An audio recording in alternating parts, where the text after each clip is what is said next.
তো গাইস আমি এসেছিলাম, ঠিক আছে, বাইকের ড্রাইভিং লাইসেন্সের পরীক্ষা দিতে। তো এই সামনে দেখতে আইটি সেন্টার, আর ওর পেছনেই হলো তোমার ড্রাইভিং লাইসেন্সের পরীক্ষার মানে এক্সাম নেয়, ঠিক আছে। সব টেস্ট ড্রাইভিং ওখানে টেস্ট করে। তো জীবনে প্রথমবার ফেল করে মজা লাগছে, ঠিক আছে। আমি লাইসেন্সের পরীক্ষা মিনিমাম 2বার দিয়েছি, ঠিক আছে। তো ওরা প্রত্যেকটা জিনিস নিখুঁতভাবে চেক করে। প্রথমবার দিয়েছি, ঠিক আছে, নিখুঁতভাবে পরীক্ষায় এক্সামে ফেল হয়ে গেলাম। তা জীবনে আমার এখন পরীক্ষায় এক্সামে ফেল হয়ে এই প্রথমবার আমার মজা লাগছে লাইসেন্সের পরীক্ষায়। কারণ আমি এবার টাকা দিয়েছি, আমি রুলসটা ভালো করেই ফলো করেছি।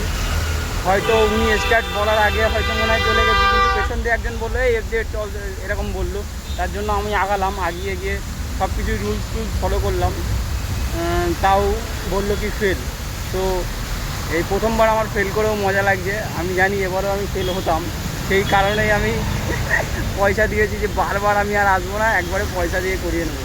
তো এটাই হলো। আর ভেতরে তো ক্যামেরা করতে দেয় না, সেই জন্য আমি ভিডিওটা দেখাতে পারিনি তোমাদেরকে কীরকম প্রসেসে হয়।